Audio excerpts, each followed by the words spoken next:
계속해서 있다 시리즈 네 번째, 내 안에 긍정이 있다라는 제목으로 함께 은혜를 나누도록 하겠습니다. 매사에 무슨 일이든 부정적인 사람이 있습니다. 말만 하면 부정적인 이야기를 하는 사람들이 있는 것입니다. 반면에 어떤 경우에도 긍정적인 사람들이 있습니다. 제가 읽었던 어느 책에서 한국 지하철에서 1,000원짜리 칫솔을 파는 분에 관한 이야기가 있습니다.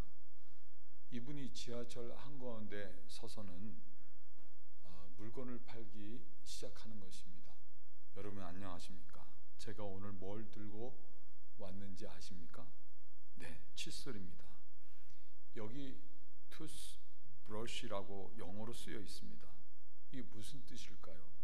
예, 수출품이란 뜻입니다. 잘 됐겠습니까? 아닙니다. 망했습니다.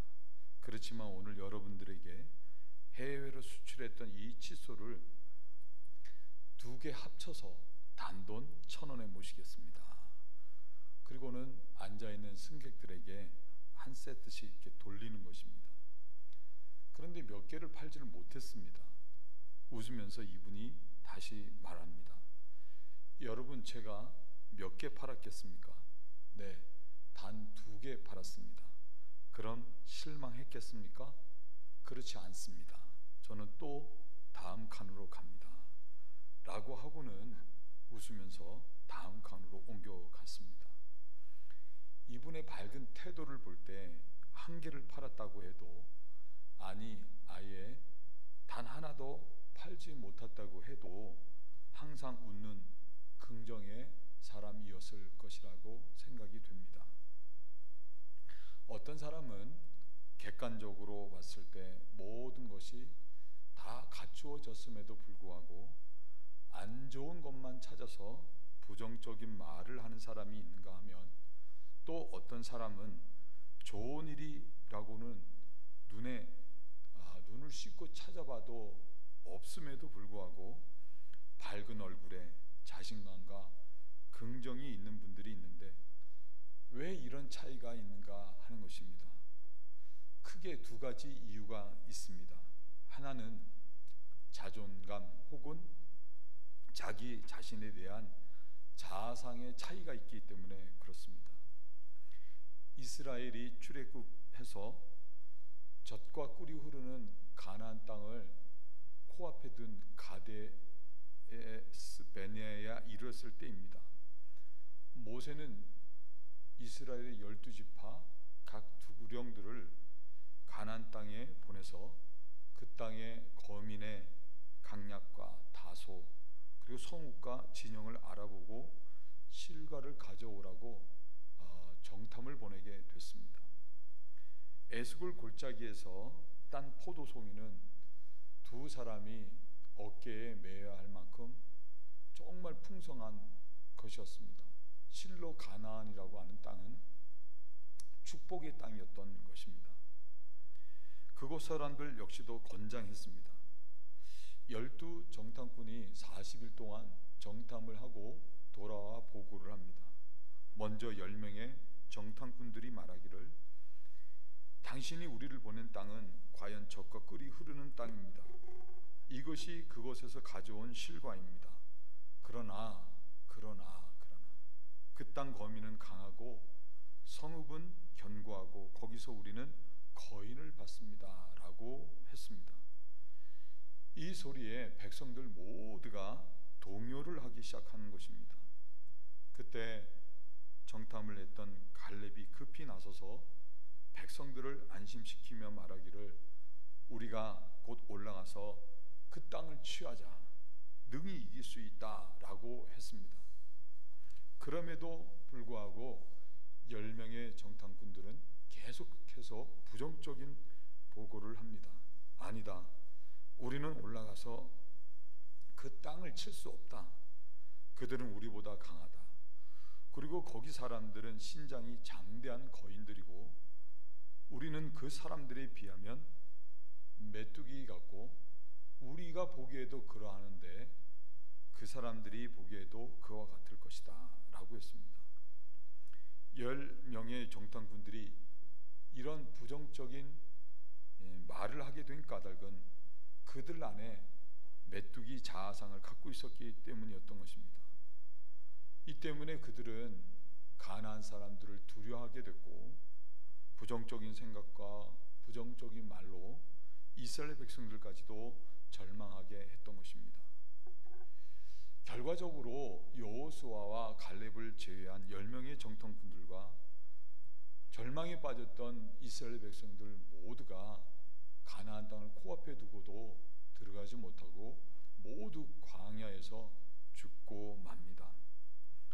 반면에 눈의 아들 여호수아와 갈렙은 젖과 꿀이 흐르는 이 가나안 땅에 들어갈 수가 있었습니다.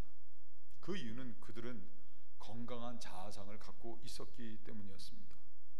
절망하는 이스라엘 백성들을 향해 여호수아와 갈렙은 옷을 찢으며 말하기를 우리가 두루 다니며 탐지한 땅은 심히 아름다운 땅이라.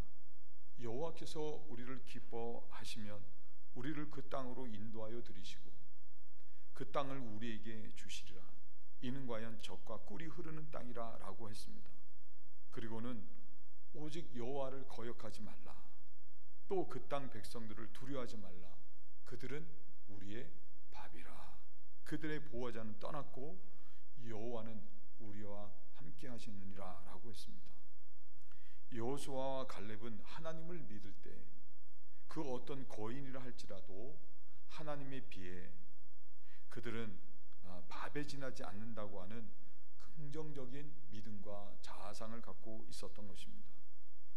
그 결과 두 사람은 가나안 땅에 들어간 것은 물론 갈렙은 그 유명한 말 이 산지를 내게 주소서라고 해서 땅을 얻기까지 합니다. 자기 자신에 대해 그들에 비하면 우리는 메뚜기라고 생각하는 자아상과 그들은 우리의 밥이라고 하는 자아상의 차이가 부정적인 사람과 긍정의 사람으로 구분했고 한쪽은 축복의 땅을 잃어버렸지만 다른 한쪽 여호수아와 갈렙은 축복의 땅을 차지했다고 하는 것입니다. 또 하나의 차이는 부정적인 경험에 매여 있느냐 그렇지 않느냐 하는 차이입니다. 어릴 때부터 혹은 생활에서 자주 실패를 경험했거나 자주 거부를 당한 경험이 있게 되면 그 사람 그럴 경우 부정적인 사람이 되기가 쉽습니다. 벙어리 귀신 들린 어린아이를 제자들에게 데려와서 고쳐달라고 했지만 제자들이 고치지는 못했습니다. 이 때문에 제자들과 또 무리들 가운데 분쟁이 일어나게 됐습니다. 산에서 내려왔던 예수님께서 이런 분쟁의 모습을 보고는 왜 이렇게 변론하느냐고 물으셨습니다. 그때 아이 아버지가 나와서 말하기를 선생님, 벙어리 귀신 들린 제 아들을 선생님께 데려왔습니다. 귀신이 저를 이끌고 이리저리 넘어뜨리고 고통스럽게 하기에 선생님의 제자들에게 쫓아달라고 했더니 저희가 하지를 못했습니다 라고 했습니다. 이를 들으신 예수님께서는 믿음이 없는 세대라고 꾸짖으시고는 아이를 데려오라고 하셨습니다. 아이를 데려오자 귀신이 예수님을 알아보고 또다시 아이를 괴롭게 하는 것입니다. 예수님께서 언제부터 이렇게 됐느냐고 물으셨는데 아이 아버지가 대답하기를 가로되 어릴 때부터입니다. 귀신이 저를 죽이려고 물과 불에 자주 던졌습니다 라고 하면서 계속해서 하는 말이 여기도 똑같이 그러나 무엇을 하실 수 있거든 우리를 불쌍히 여기사 도와주옵소서라고 했습니다. 아이 아버지는 아들을 고치기 위해서 얼마나 많은 수고와 또 돈과 애를 썼겠습니까? 그런데 실패를 경험해 왔던 것입니다. 그리고 소문에 듣자 하니 예수님의 제자들에게 능력이 있다고 해서 아이를 데려와서 고쳐달라고 했지만 고치지 못하는 모습을 보고는 절망을 했던 것입니다. 그래서 그는 예수님을 향해 그러나 무엇을 하실 수 있거든 라고 하는 예수님에 대해서조차도 부정적인 생각이 있어서 그 그러나 무엇을 하실 수 있거든 라고 하는 그러한 부정적인 말을 하게 됐던 것입니다. 그럴 때 예수님께서는 아이 아버지의 불신을 꾸짖으시면서 말씀하시기를, 여러분 아시는 말씀, 할 수 있거든이 무슨 말이냐, 믿는 자에게는 능치 못할 일이 없느니라 라고 하셨던 것입니다. 순간 아이 아버지는 자신의 믿음 없음을 회개하면서 간구하기를, 내가 믿나이다, 나의 믿음 없는 것을 도와주소서 라고 했습니다. 그러자 예수님께서는 귀신을 꾸짖어 내쫓으시고 아이를 고쳐주셨습니다. 아이 아버지와 같이 자주 실패하고 거절당한 경험이 있는 사람들 역시도 아무리 해봐도 안 돼, 다 소용없어 라고 하는 부정적인 사람이 되기 쉬운 것입니다. 중요한 것은 마음이 부정적인 자아상과 부정적인 고정관념에 사로잡혀 부정적인 생각을 갖고 부정적인 말을 하게 되면 부정적인 결과를 갖고 오게 되는 것이고, 반대로 이 마음에서부터 긍정적인 마인드를 가지고 말을 하고 실천하게 되면 그 사람은 어떤 고난과 어려움도 극복하고 긍정적인 결과를 얻게 된다고 하는 것입니다. 여러분, 마음이 얼마나 중요한 것입니까? 잠언 기자는 잠언 4장 23절에서 말씀하기를, 무릇 지킬 만한 것보다 더욱 내 마음을 지키라, 생명의 근원이 이에서 남이니라 라고 했습니다. 마음이라고 하는 것은 곧 생명과 직결되었다고 하는 것입니다. 그러므로 행복한 신앙의 인생이 되기 위해서는 무엇보다도 마음을 바꾸지 않으면 안 된다고 하는 것입니다. 마음에 항상 원망과 불평, 짜증이 있어 부정적인 사람은 절대 가나안을 들어가지 못하는 것입니다. 마음에 기쁨이 있고 감사가 있어 항상 긍정의 사람들이 가나안 땅에 들어가는 것입니다.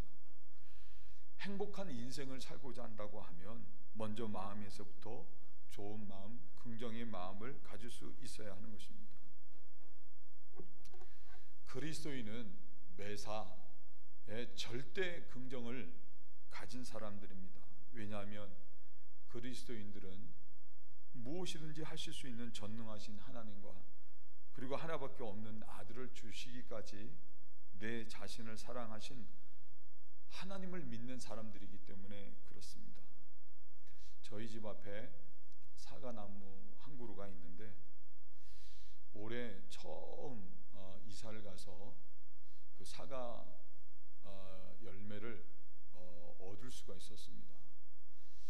좀 작은 사과가 열렸지만 그래도 꽤 맛이 괜찮았습니다.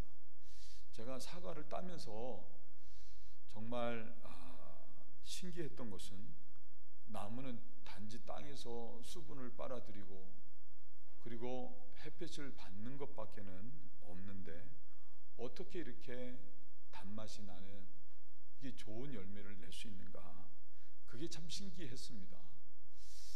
농사하시는 분들을 마음도 이해가 되고 그런 분들은 정말 하나님 살아계시다고 하는 것을 알 수밖에 없지 않나 하는 생각이 들었습니다. 하나님이 하신 것입니다. 교회를 갔다 오면 이렇게 마을이 이렇게 집들이 보이는 언덕을 내려올 때가 있는데 가을이 되면서 단풍이 노랗고 붉게 물든 모습이 너무 아름다웠습니다. 저희 집 앞에도 단풍나무가 있는데 어느 한날 그 단풍나무를 봤을 때 노란 이 황금빛 단풍이 너무나도 황홀할 정도로 아름다웠습니다. 이 사람이 어떻게 이런 일을 할 수가 있겠습니까? 하나님이 하신 것입니다. 어떤 분이 그러셨지 않습니까? 사람은 꽃보다도 더 아름답다고. 왜? 하나님이 사람을 지으셨기 때문에 그러신 것입니다. 그런 하나님의 형상을 따라 지음받은 인간은 그 안에 무한한 잠재력이 있는 것입니다. 콜로라도를 조금 벗어나 유타 아치스 내셔널 파크, 미국에 와서 얼마 되지 않아 그것을 가볼 기회가 있었습니다. 한국에는 그런 것들이 없기 때문에 눈앞에 펼쳐진 장엄한 기암 모습들을 보고는 경외감을 느끼게 됐습니다. 어떻게 인간이 이런 일을 할 수가 있겠습니까? 하나님이 하신 것입니다. 이사야 선지자는 이사야 43장 15절 이하에서 말씀하기를 하나님께서는 광야에 길을 내시고 사막에는 강을 내시는 분이시라고 했습니다. 그러므로 들짐승조차 하나님을 존경하게 되는 것은 광야의 물들을 사막의 강들을 내어 내 백성 나의 택한 자로 마시게 하시는 분이시라고 했습니다. 그러면서 하나님께서는 말씀하시기를 너희는 이전 일을 기억하지 말며 옛적 일을 생각하지 말라라고 하셨습니다. 이사야 선지자가 이런 소망의 말씀을 이스라엘 백성들에게 전한 시점은 이스라엘 백성들이 오랜 세월 바벨론의 포로로 끌려가 포로 생활을 하고 있었을 때였습니다. 오랜 포로 생활로 인해서 이스라엘 백성들 모두가 지쳤고 자유케 될 아무런 희망이 없는 모든 것을 포기하고 있었을 때 하나님께서는 이사야 선지자를 통해 그와 같은 소망의 말씀을 전하게 하셨던 것입니다. 이사야 45장 5절 7절에 하나님께서는 하나님 자신에 대해서 이렇게 말씀합니다. 나는 여호와라 나 외에 다른 이가 없나니 나밖에 신이 없느니라. 너는 나를 알지 못하였을지라도 나는 내 띠를 동일 것이요 해 뜨는 곳에서든지 지는 곳에서든지 나밖에 다른 이가 없는 줄을 우리로 알게 하리라. 나는 여호와라 다른 이가 없느니라. 나는 빛도 짓고 어둠도 창조하며 나는 평안도 짓고 환난도 창조하나니 나는 여호와라 이 모든 일을 행하는 자니라 하였느니라. 그리고는 45장 22절에 땅 끝에 모든 백성아 나를 앙망하라. 그리하면 구원을 얻으리라. 나는 하나님이라 다른 이가 없음이니라. 하나님이 이렇게 말씀만 하신 것이 아니었습니다. 이스라엘 백성들이 아무런 희망이 없다 해서 모든 것을 포기하고 있었을 때 하나님께서는 바사의 고레스 왕을 통해서 마침내 이스라엘 백성들을 포로 생활에서 자유케 하십니다. 하나님께서는 하시고자 하시면 이 세상에 어느 누구도 막을 자가 없는 전능하신 하나님이신 것입니다. 하나님께서 여시면 닫을 자가 없고 하나님이 닫으시면 열 자가 없는 것입니다. 하나님께서는 못 고치실 질병이 없고 해결치 못하실 문제가 없습니다. 하나님의 창고는 보화로 가득하기 때문에 언제든지 하나님을 사랑하는 사람으로 하여금 그 좋은 것을 받고 누리게 하시는 분이십니다. 그렇게 살아계신 하나님께서는 성령으로 우리 안에 들어와 우리와 함께 하신다고 하는 것입니다. 이를 믿는 사람들은 절대 긍정의 사람이 될 수밖에 없는 것입니다. 그리고 그렇게 하나님을 믿는 사람들에게는 능치 못할 일도 아무것도 없는 것입니다. 또 한 가지 전능하신 하나님께서는 나를 사랑해서 나를 지옥 같은 사망에서 구원하시기 위해 하나밖에 없었던 독생하신 아들을 십자가에 내어주시고 또 그렇게 우리를 구원해 주셨다고 하는 것입니다. 그만큼 하나님께서는 나를 존귀하게 여기시고 사랑하신다고 하는 것입니다. 요나는 하나님으로부터 악이 가득한 아수르의 수도 니느웨로 가서 복음을 외쳐 회개케 하라고 하나님이 명령하셨을 때 아수르가 구원받는 것을 너무너무 싫어했습니다. 그래서 아수르로 간 것이 아니라 다스스로 가는 배를 탔다가 태풍을 만나 바다에 던져지고 큰 물고기에 삼킨 바가 되게 되었습니다. 물고기 뱃속에서 회개를 하죠. 하나님께서는 물고기를 명하여 그런 요나를 토해내게 하셨습니다. 그리고는 다시 니느웨로 가서 회개의 복음을 전하라고 외치라고 말씀을 하셨습니다. 요나는 하나님의 말씀을 따라 니느웨로 가서 복음을 외쳤더니 놀랍게도 아수르의 왕을 비롯해서 모든 백성들이 회개를 한 것입니다. 이를 보신 하나님께서는 뜻을 돌이키시고 아수르에게 재앙을 내리시지 않습니다. 요나는 아수르가 망했으면 좋겠는데 회개하고 구원을 받은 것입니다. 남 잘 되는 거 보면 배 아파 싫은 경우 있죠. 이 요나 역시도 그게 그렇게 싫었습니다.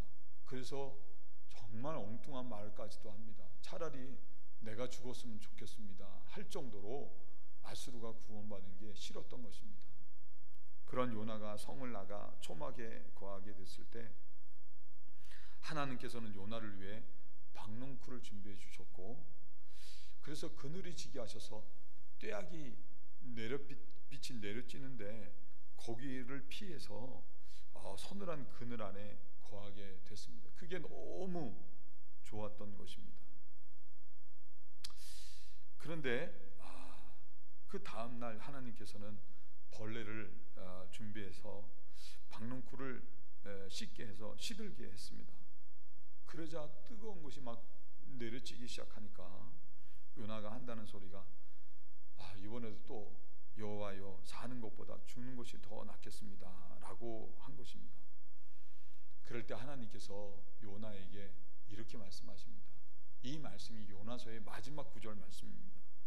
요나서 4장 10절 11절 여호와께서 가라사대 내가 수고도 아니하였고 배양도 아니하였고 하룻밤에 났다가 하룻밤에 망한 이 박농쿨을 내가 아꼈거든.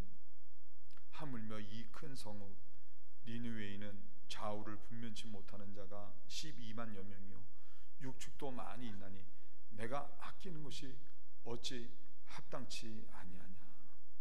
이게 마지막 말씀입니다. 하나님께서는 악독이 가득해서 요나가 망했으면 좋겠다고 생각한 아수르 그런 죄인들까지도 하나님께서는 아끼셨다고 하는 것입니다. 그래서 그런 아수르 사람들을 구원하시기 위해서 요나를 보내셔서 복음을 전하게 하셨다고 하는 것입니다. 여러분, 우리들도 마찬가지가 아니겠습니까? 우리들도 본래 망하는 것이 당연한 그럴 정도의 죄인들이었지 않습니까? 다른 사람들 같으면 다 벌써 버리고 말았을 거예요.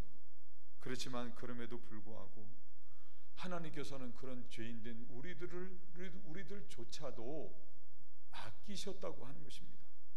그리고 자신의 하나밖에 없으셨던 독생하신 아들 예수님 이 땅에 보내셔서 십자가의 고난과 고통을 당하게 하시고 못 박혀 죽게 하심으로 우리를 구원해 주신 것입니다. 요한 기자의 말씀대로 하나님께서 이처럼 우리를 사랑하신 것입니다. 하나님께서는 죄인된 우리들을 세상 그 어느 것보다도 보배롭고 존귀하게 사랑하신 것입니다. 아니, 자신의 단 하나밖에 없으셨던 독생하신 아들 예수님보다도 어떤 면에서는 우리들을 더 사랑하시고 아끼신 것입니다. 이런 하나님의 은혜가 믿어지는 사람들은 자신의 가치를 알고 자존감이 높아지는 것입니다. 뿐만 아니라 거절과 무시로 상처 입었던 자아 역시도 치유받아 건강한 자아로 회복되어서 성품의 변화가 일어나고 전능하신 하나님을 믿기 때문에 또한 어떤 곤란과 어려움 가운데서도 낙심하지 않는 긍정의 말을 하고 긍정의 삶을 살아 긍정의 결과를 얻는 것입니다. 우리가 믿는 하나님은 전능하신 하나님이십니다. 그리고 그 하나님께서는 아들을 주시기까지 하셨어요. 그러므로 사도 바울은 이와 같은 하나님을 믿을 때 할 수 없는 일이 무엇이 있겠습니까? 그래서 오늘 빌립보서 4장 13절에서 말씀하기를 내게 능력 주시는 자 안에서 내가 모든 것을 할 수 있느니라 라고 했던 것입니다. 이스라엘 백성들이 하나님을 배신한 것 때문에 미디안 사람들로 말미암아 고통을 당하고 미디안 사람들을 두려워할 때 기드온 역시도 예외가 아니었습니다. 그가 포도주 틀에서 밀 타작을 할 때였습니다. 그때 기드온은 하나님의 음성을 듣는 것입니다. 사사기 6장 12절 여호와의 사자가 기드온에게 나타나 이르시되 큰 용사여 여호와께서 너와 함께 계시도다. 마찬가지입니다. 오늘 우리들도 하나님 살아계신과 그리고 하나님이 독생자를 보내시기까지 하신 그 복음 안에서 그 복음으로 말미암아 우리들 역시도 이제는 더 이상 보잘것없고 나약한 존재가 아니라 큰 용사라고 하는 그런 음성을 듣는 것입니다. 우리들 모두가 하나님 구원의 역사에 도구로 쓰임받는 주인공들인 것입니다. 많은 사람들이 자기 자신에 대해 생각하기를 자신이나 아니면 다른 사람들이 내 자신에 대해 말하는 것이 곧 나라고 생각합니다. 그렇지가 않습니다. 제가 여러분들에게 늘 드리는 말씀과 같이 우리를 지으신 하나님이 우리에 대해 말씀하시는 것이 곧 우리의 정체성이라고 하는 것입니다. 우리는 큰 용사입니다. 하나님은 전능하시고 지금도 살아계신 하나님이시고 나는 그런 하나님께서 모든 것들을 책임져 주시는 자녀인 것입니다. 이것이 우리의 정체성인 것입니다. 이를 믿는 사람들은 풍성한 자존감과 할 수 있다고 하는 긍정의 마음으로 믿음의 삶을 살아 긍정의 결과를 얻는 것입니다. 2012년에 소천하셨던 우리가 오르지 못할 산은 없다라는 책을 쓰신 강용우 박사님, 이분은 우리가 다 알다시피 믿음 안에서 긍정의 마인드로 시각장애인이라고 하는 역경을 이기고 하나님의 영광을 위해 존귀한 자로 세움받으신 분이셨습니다. 중학교 때 축구를 하다가 공에 맞아서 외상에 의한 망막박리로 두 눈을 실명하게 됐습니다. 안타까운 것은 사고가 나기 바로 전에 아버지가 돌아가셨다는 것과 그리고 아들이 실명하게 됐다는 것에 어머니마저도 충격을 받고는 또 그 해에 돌아가십니다. 누나 역시도 남겨진 동생들을 돌보는 일에 너무 무리를 한 것 때문에 누나 역시도 사망을 하고 맙니다. 이 때문에 그와 같이 어려운 상황에 놓여지게 됐고 더 이상 학교를 다닐 수 없게 됐습니다. 살기가 너무 힘든 나머지 이 강용호 박사님은 맹인으로 살 바에는 차라리 죽는 게 낫다 싶어 죽기를 결심하기도 했습니다. 그러다가 라디오로 어느 목사님이 사도 바울을 이야기하면서 사도 바울은 고칠 수 없는 질병을 갖고 있으면서도 많은 고통을 당했지만 그런 가운데서도 믿음을 잃지 않아 하나님께 쓰임을 받았다고 하는 그런 설교를 듣고는 마음이 움직이기를 시작했습니다.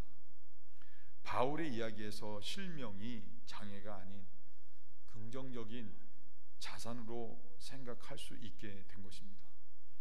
마음이 달라지자 그동안 원망하고 두려워했던 하나님은 시련과 역경도 기회와 축복으로 바꾸시는 사랑의 하나님이시라는 것을 깨닫고는 다시 공부를 시작하게 됐습니다. 친구들은 다 대학에 들어간 나이에 강용우 박사님은 맹인 학교에 들어가서 자기보다도 5살보다도 어린 그런 동생들과 같이 공부를 하는 것입니다. 처음 하는 거죠. 이게 뭐 어떻게 이 시각장애인으로서 어떻게 할 처음부터 배우는 것입니다. 거기다가 학비를 낼 형편이 못 됐기 때문에 선생님 한 분의 재정적인 도움을 받았고 또 나중에는 걸스카우트 학생들이 모아서 후원하는 그 후원금으로 공부를 하게 됐고 그런 걸스카우트 가운데 한 여학생이 바로 나중에 우리 강용우 박사님의 아내가 단 석은옥이라고 하는 그런 학생이 있었습니다. 믿음 안에서 자신감을 회복하고 긍정의 마인드를 갖게 된 강용호 박사님은 더 이상 남과 나 자신을 비교하기를 중단하고 열심히 공부했는데 공부할 때마다 얻어지는 그 성취감을 느끼면서 더욱더 열심히 해서 발전해 나가게 됐습니다.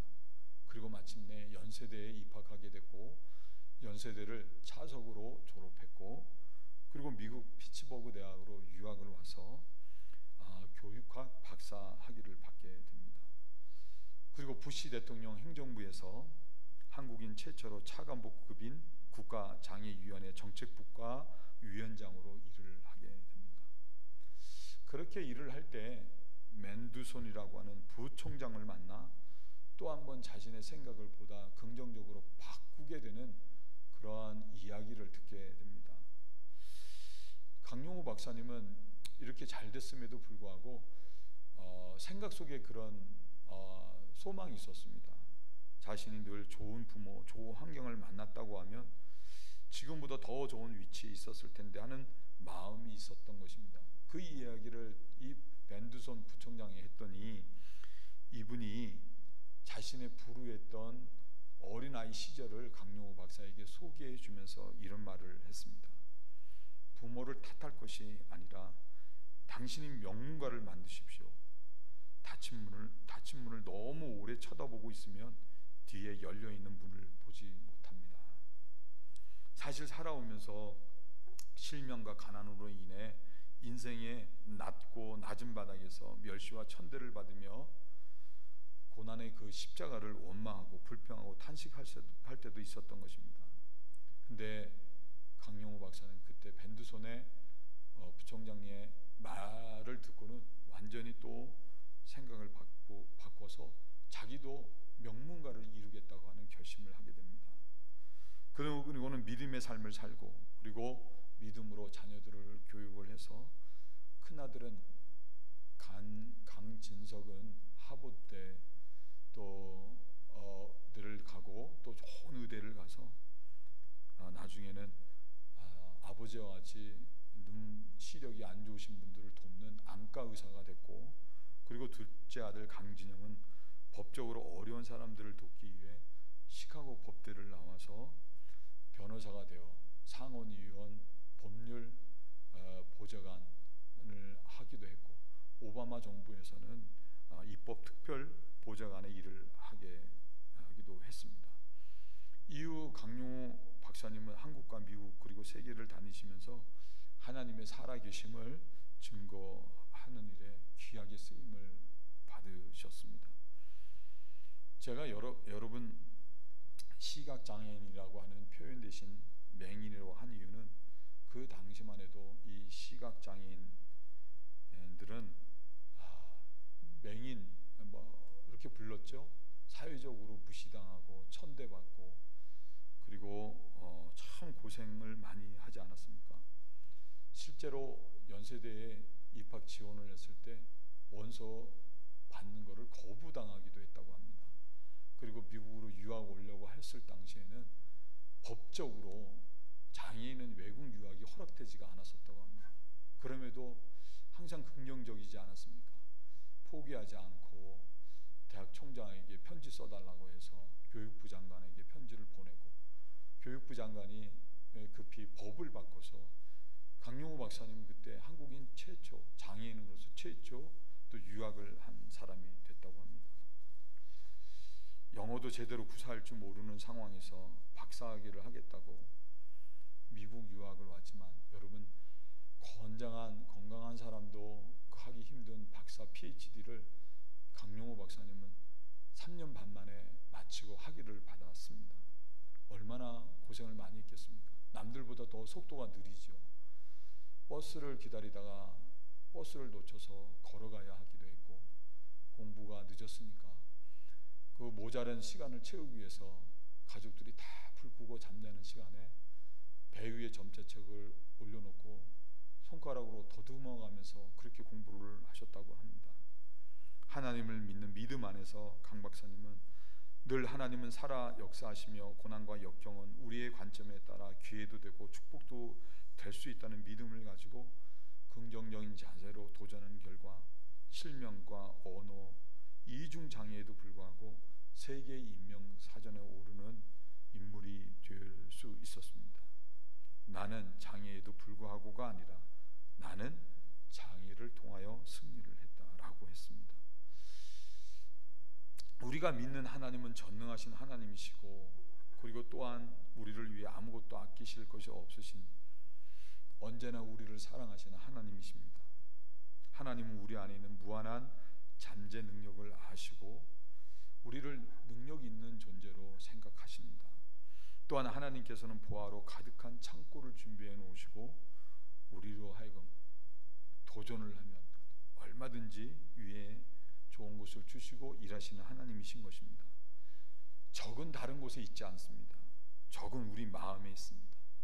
부정적인 생각으로 가득한 마음이 우리 안에 있는 무한한 잠재 능력을 제한하는 것이고, 우리를 위해 일하시고자 하시는 하나님의 모든 역사를 제한한다고 하는 것입니다. 옛 전설에 의하면 하나님께서는 애초에 날개 없는 새를 만드셨다고 합니다. 그 후 하나님은 새들 곁에 날개를 내려놓고는 이렇게 말씀하셨습니다. 야, 너희들은 본래 새로 태어났으니 날개를 다는 것이 좋겠다. 그러자 어떤 새들은 반발하면서 날개를 집어들지 않았습니다. 그러나 날개 없는 그 새들은 몹시 느린 것 때문에 순식간에 다른 짐승들의 밥이 되고 말았습니다. 다른 새들은 자신들이 창조된 원래의 의대대로 날개를 되찾기로 하고, 이내 그 날개를 어깨에 걸쳤습니다. 처음에는 그 날개가 몹시 무겁게 느껴졌습니다. 그러나 점차 익숙해지자 날개는 몸의 일부처럼 되었습니다. 새들은 방금 부착한 날개들을 이리저리 퍼덕이며 시험해 보기 시작했고, 그러자 새들 중에 일부가 이륙을 하기 시작했습니다. 다른 새들도 질세라 따라 올랐고, 얼마 안 있어 모든 새들이 땅을 박차고 구름을 향해 비상했습니다. 같은 사람들 가운데도 하나님과 그 사랑을 믿고 그 자신 안에 무한한 잠재력이 있음을 알고 도전하며 사는 사람들이 있습니다. 그 사람들은 비상하는 것입니다. 중요한 것은 현재 우리들이 삶 가운데서 짐이라고 느껴지는 것들, 무능력하다는 자괴감, 그리고 문제, 불가능할 것이라고 여겨지는 모든 것들이 사실은 믿음 안에서 우리들 모두가 하늘을 날게 하는 날개라고 하는 것입니다. 우리들은 항상 긍정의 믿음으로 살 수 있어야 하는 것입니다. 이제 한 가지만 더 말씀을 드리고 말씀을 정리합니다. 루틀리지라고 하는 한 박사는 종종 사우스캐롤라이나 쌍태강을 운항하는 예인선을 이용하는 그런 사람이었습니다. 그렇지만 그는 예인선의 기관실을 볼 때마다 더러운 곳에 질색을 했습니다. 기름이 덕지덕지 붙은 주방과 검댕이로 덮여있는 굴뚝, 그리고 엔진에서부터 스며 나오는 기름 냄새로 머리를 지끈지끈 아팠던 것입니다. 그렇지만 어쩔 수 없이 강을 건너기 위해서 종종 이 예인선을 이용을 했습니다. 그러던 어느 날 아무 생각 없이 배를 탔다가 새로운 기관사 샘을 만난 날을 잊지 못하게 됐습니다. 새 기관사 샘은 배가 출발하기 전까지 조용히 성경을 읽고 있었습니다. 그의 몸가짐은 단아했고 그 두 눈에는 지혜와 강체가 있었으며 하나님과 평화를 누리는 모습을 볼 수가 있었습니다. 놀라운 것은 기름때가 붙어 있었던 주방은 어느새 깨끗하게 정돈되어져 있었고, 노새들마다, 손잡이들마다, 장식들마다 반들반들 윤이 났습니다. 늘상 성실 바닥에는 물이 괴어 있었는데 그건 역시도 깨끗했습니다. 너저분하게 널려져 있었던 쓰레기도 없었고 악취도 사라졌으며 모든 연장들은 가지런히 제자리에 잘 있었습니다. 너무도 놀란 루틀리지 박사는 샘에게 혹시 이 배가 새 예인선이 아니냐고 물었습니다. 샘은 아니라고 했습니다. 그러면 엔진이라도 새 것으로 바꿨냐고 물었습니다. 그것도 아니라고 했습니다. 그럼 이게 어떻게 된 일이냐고 물었습니다. 그러자 샘이 이렇게 대답을 합니다. 그것은 내게 영광이 있기 때문이죠. 내게 영광이 있기 때문이죠. 샘은 복음으로 하나님과 특별한 관계를 맺고 있었고 그 자신은 하나님의 특별한 존재라는 믿음 안에서 하나님의 영광으로 그 마음이 충만했던 것입니다. 그리고 그런 믿음 안에서 받은 은사를 누구를 위해 사용해야 할지 아는 영광의 불꽃이 가슴에 장렬하고 있었던 것입니다. 그 결과 그의 삶 또한 빛나는 긍정의 삶을 살고 있었던 것입니다. 이 이야기는 윌리엄 미첼이라고 하는 분이 메뚜기 사고방식 벗어나기라는 책에서 소개해 준 이야기입니다. 저자가 책에서 이런 말을 합니다. 100명 가운데 오직 1%의 사람들만이 주님의 말씀대로, 말하자면 그들 자신에 대해, 그리고 이 지상에서 그들만이 가진 독특한 목적과 자리에 대해 주님이 말씀하신 바를 생각하고 믿어 긍정의 삶을 삽니다.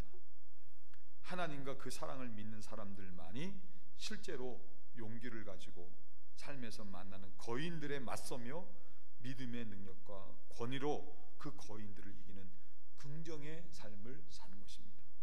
중요한 것은 우리 각 사람 모두는 바로 그 1%의 사람이 될 가능성을 가지고 태어났다는 사실을 기억해야 한다는 것입니다.